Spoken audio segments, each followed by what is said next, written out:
But so I enrolled, and I was there the full 4 years. Okay, so you joined Alliance what year?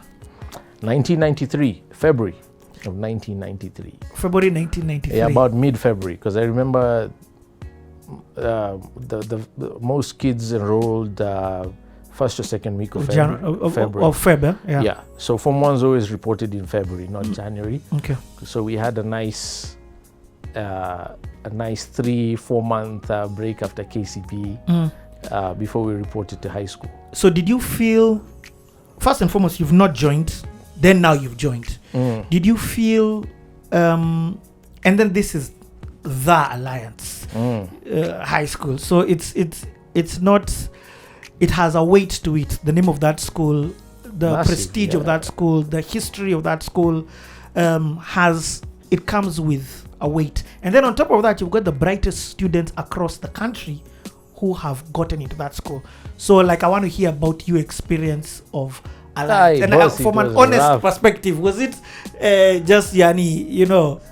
No, so I've told everyone close enough to me that my Alliance High School years were my toughest schooling years, both in terms of competition and also just in terms of general ease, comfort, you know. Yep. And unlike what most people imagine, because of its reputation, the Alliance High School had some really, what's the word I'm looking for? Okay, so maybe I would say it is relative. I can also appreciate that because I was coming from Kilimani Junior Academy. Where day school? Yeah, day school. Going to boarding? You know, low student-teacher ratio. We had carpet in class. I mean, Kilimani Junior was plush, and then you get to the Alliance High School, and you know, you're dealing with the best of the best. I have never felt so dumb in my life. I mean, that's just a reality. I came from an environment where I was always top 5, you know, ranked in grades and academic performance, school prefect all 3 years in Kilimani Junior. You stood out. Yeah. I was, you know, amongst the creme de la creme. And then you get to Alliance and you're like, boss, whatever you thought you were does not mean jack in that environment. No kidding. I mean, my class had 160 or so students. There were 4 streams. I was in Form 1K. And so you stay in the same stream up to Form 4, right? So from 1K, 2K, 3K, 4K. And these kids were bright, self-motivated. I mean, some kids, it's like they taught themselves and just waited for the teacher to come confirm they had taught themselves well. Well, I was still trying to understand what was going on around me. Yeah. It was rough. And what was the quality of education in terms of the one-on-one, not one-on-one, but the teacher quality? So you know, so I'll speak from my own perspective. Yeah, obviously. I mean, you can't speak from anyone else's. I mean, the teaching style was very different from my primary school experience, especially in schools like Kilimani Junior Academy, because I think, without a doubt, the teachers at Alliance High School were also the best teachers nationally. But their teaching style was one I felt that presumed you were clever enough to figure it out, because you're the best from the nation, right? If you're here, you can't be having issues understanding what's going on. So the teaching style was very tough for guys like me.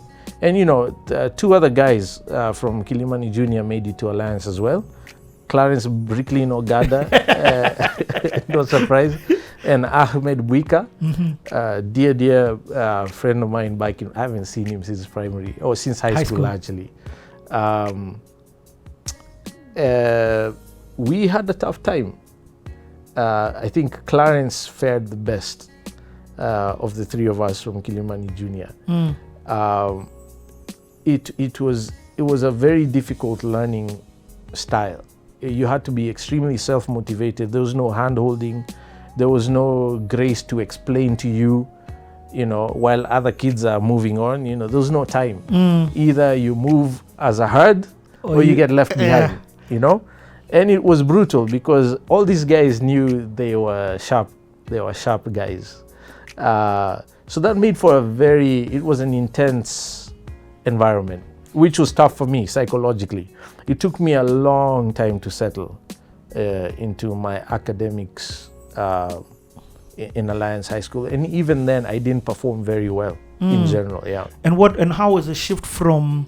So there's a lot of transitions. First of all, there's the educational transition that you're going through in terms of a learning style. But there's also the independence in terms of becoming a man. You're no longer being handheld here. You're making, I was going to say making your own bed, but that's not even what I meant. I meant you're becoming a man and you're being thrown into an environment where you have to depend on yourself for survival. You're in boarding. Yeah, there's bullying. Is there bullying in a school like that? Alliance High School was, in my view, the worst. So the bullying was more psychological than physical. Yeah, it doesn't take much for bright kids to figure out how to screw with you psychologically, right? Psychological warfare is a given at the Alliance High School, at least in my day. First of all, you're the youngest as a Form 1. The Form 4s seem like grown men in my view. Yep. Thank God, it was after Form 6 system, right? Oh, so imagine those Form 6. Proper babas. But it was intimidating in that sense, and they knew how to screw with your head. And the administration, the school's administration, understood that this was a tradition, so they wouldn't intervene unless it went overboard, like physical abuse. Yeah. But even when there was physical abuse, it hardly ever got to the administration. Like there was an understanding that, we toughen up. Yeah, you toughen up. We deal with things amongst ourselves.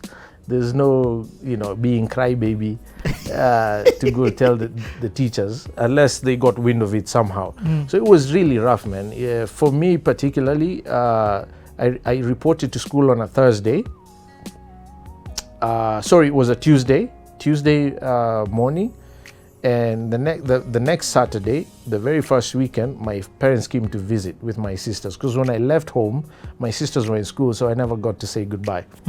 So they brought my sisters with them on Saturday for visiting day, and I could tell from their faces they were disturbed at my appearance. I had lost so much weight in just the 4 days. They were concerned I wasn't eating. It's not that I wasn't eating. I was eating. It was a rough environment. So psychologically, it took its toll on me. Fortunately, at some point, I found grace with my dorm prefect, a gentleman. Today, his name is Albert Kukubo. He was a long, lanky guy. He looked like he was 8 foot tall. Skinny guy, basketball player, was in a boy band, choir, one of the brightest in school. For some reason, he took a liking to me, and he shielded me from a lot of the psychological bullying from my second term there. Oh, second term, that's good. Yeah, from my second term. So it started to settle. He made me his tea boy. So, the top prefects had a tradition of having tea boys, or milk boys, if you will. So our job was to make tea for them whenever they were studying, clean up their study areas. You're basically like a personal assistant. But that meant... Unpaid. Yeah, of course. But that sort of gave you some sort of cover. Guys you had access like to you power. Couldn't screw with this guy too much, because then, the cops would come landing down on you. So that covered me for a while until I was in Form 2 and out of the hazing phase. Okay, so from a more positive perspective, how was Alliance for you? What do you think it instilled in you? Discipline, man. Discipline. There was this overarching theme constantly where you understood you are part of a greater cause. Everyone understood that. I mean, I remember in the school hall, first time I was in the school hall, we have these what we call honor boards lining the walls. And, you know, it contained the list of house captains, you know, the senior prefects from 1930s, probably 1940s. And you couldn't help notice legacies. You'd see certain names appear across the generations. And that did something to us psychologically. You understood you're part of something that started way before you existed and will probably outlast you. And you need to do your part. You need to play your role in this legacy building. I mean, they did a really good job of teaching us our history, the school history, because for the first several weeks as a Form 1, when you were given uniform, you got everything except the tie. So on any day you're in school, you can easily identify the Form 1s because they're the guys running around without ties. And to get a tie, you had to pass a tie test. And the tie test was basically on the school's history. Who founded the school? Nice. Who was the first student? Who were the most remarkable, notable students? Who were the principals from founding till now? How many, the trivia, slang, including, lingo. So they programmed you to the Alliance High School culture. That's so perfect. And this test could be administered at any time, or there's a certain time? No, there was a prescribed time. Usually we didn't know exactly when. We were just told like a few days before. So you constantly had to be ready. So I remember after class, between tea breaks and cross country and sporting events, Form 1s, you'd often find them in class or on their beds studying history. And the history notes had to be provided to you by your guardian, your Form 2 student who was assigned you as your guardian to orient you to the school and its culture and everything. That's so beautiful. Yeah, so we were grilled constantly by our guardians in the dorm. So each student had their own guardian? Yes, every student had an assigned Can you remember the name of your guardian? I had two, because the first dorm I was introduced to was Dorm 7 in Agri House. Dorm 7, there was this Form 2, I forget his name now. He was my guardian for, I think, 4 weeks. Not a very good one either. He didn't pay me any attention because I came 2 weeks late anyway. So I was treated like a second-rate Form 1,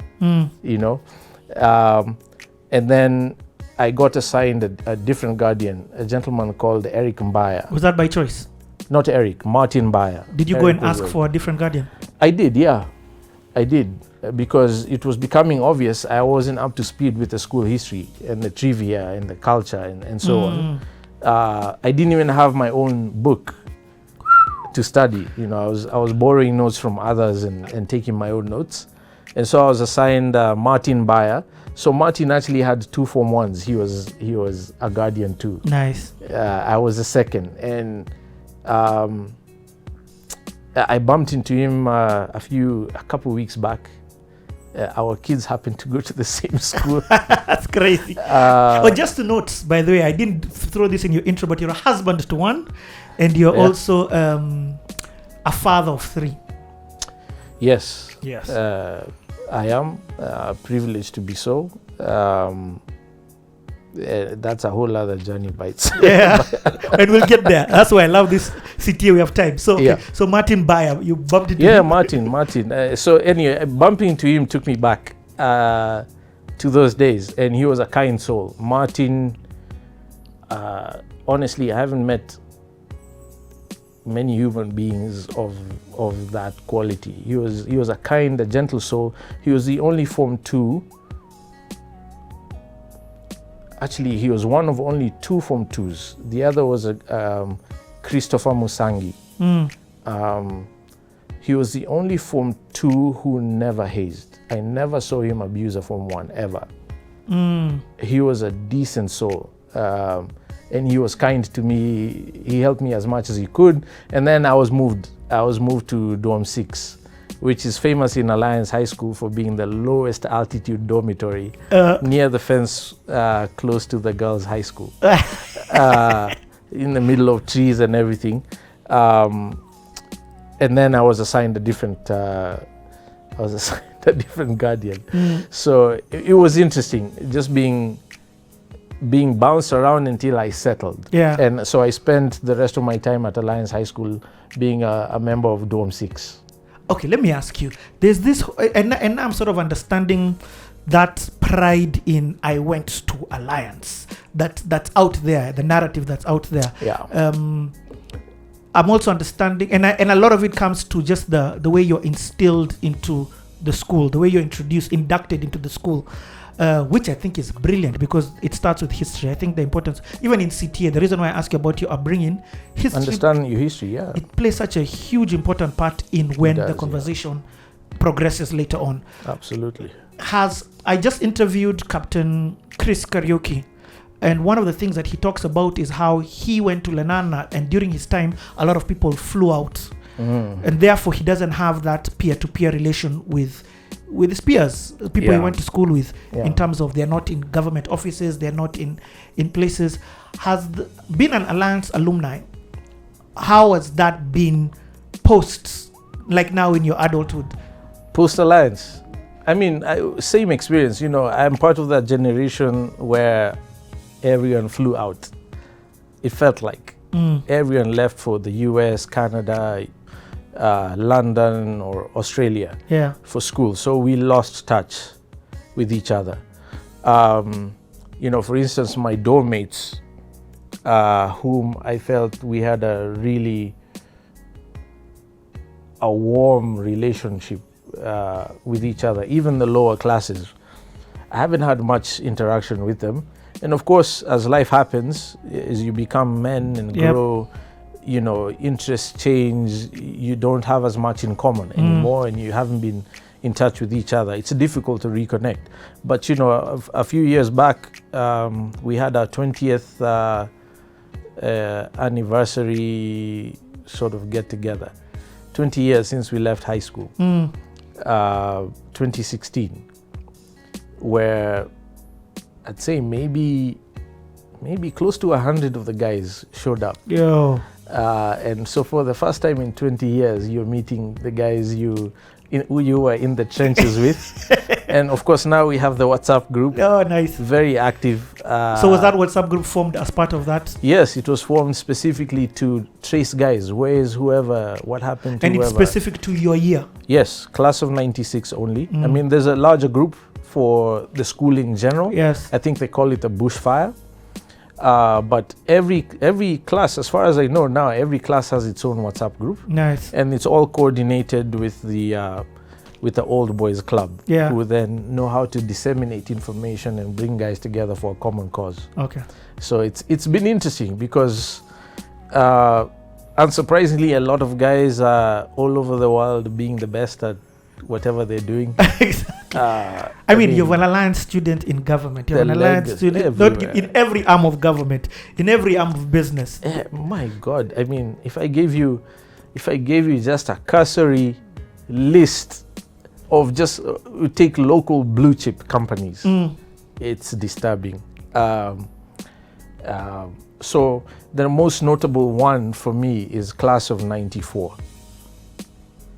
Even Julian Kula, who I've interviewed here, was part of the Alliance. Yeah. Julian was a prefect, so everyone below him remembers him. And you were below him, of course. Yeah, he was in the neighboring house. I think he was in Wilberforce house, which neighbored Agri House. And I remember when he rose, we call it ascending. He rose to become a prefect.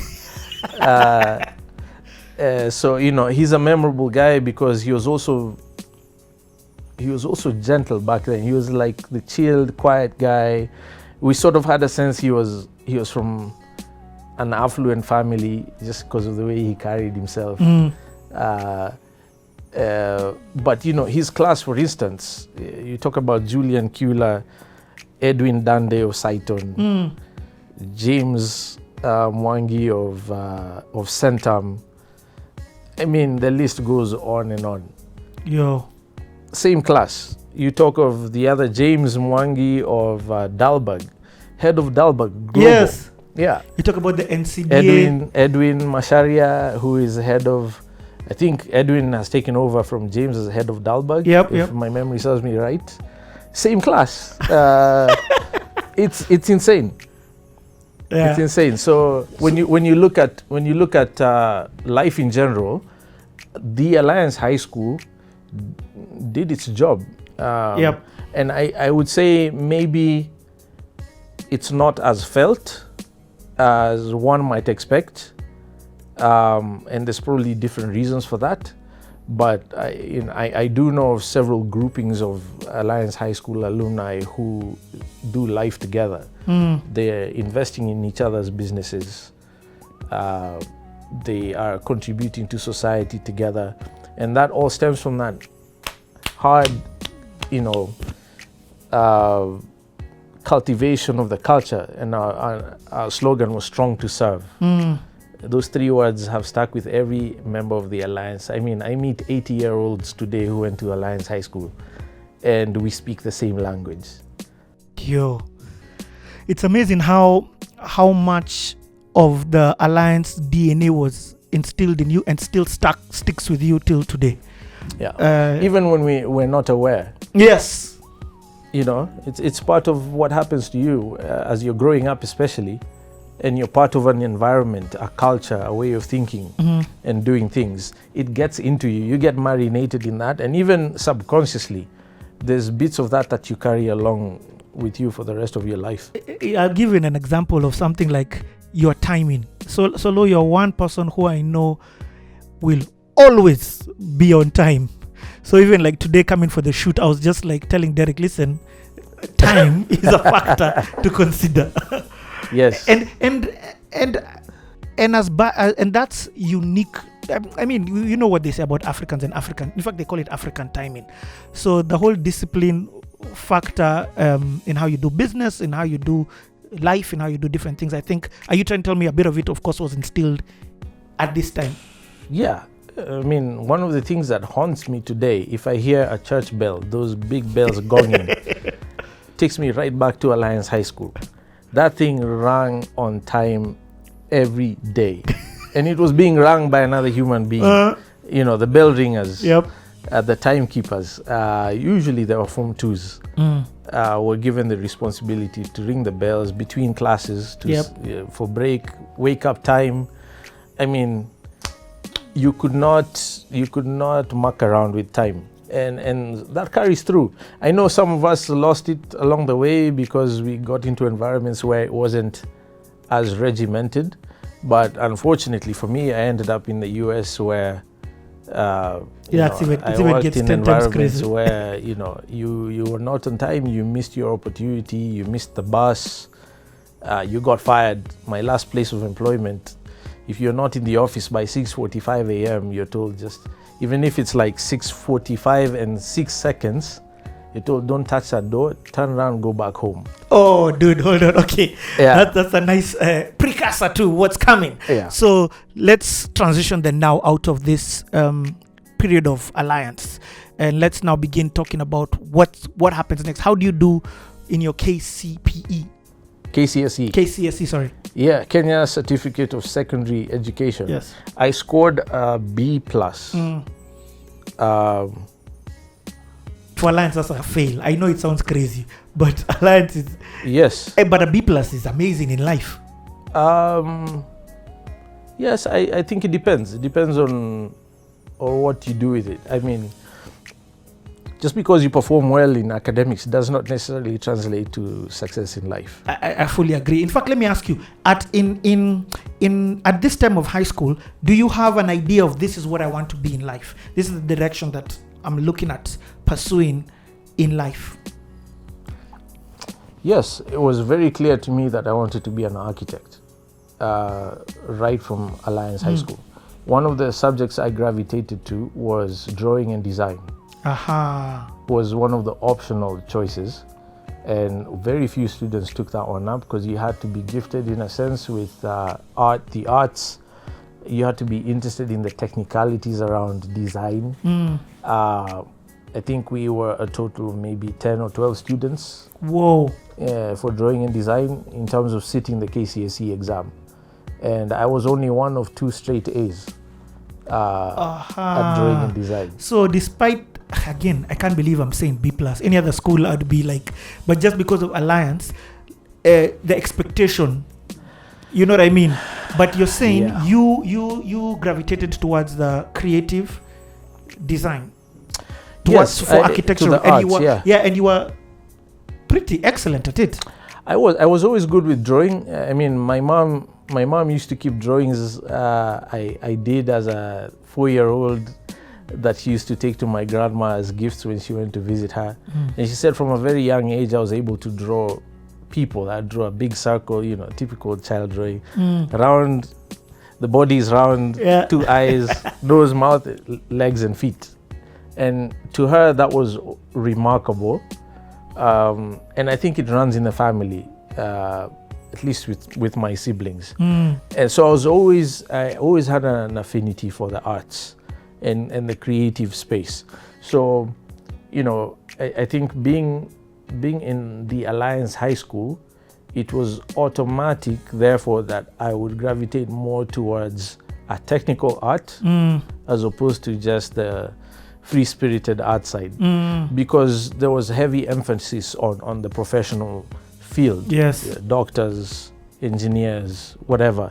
So since I like art, the closest thing I can do to that is architecture, because I'm still creative and there's a technical side to it. And I did enjoy that process. I still do. And that's actually what I ended up studying in college. Okay, so you're of course gravitating towards the technical.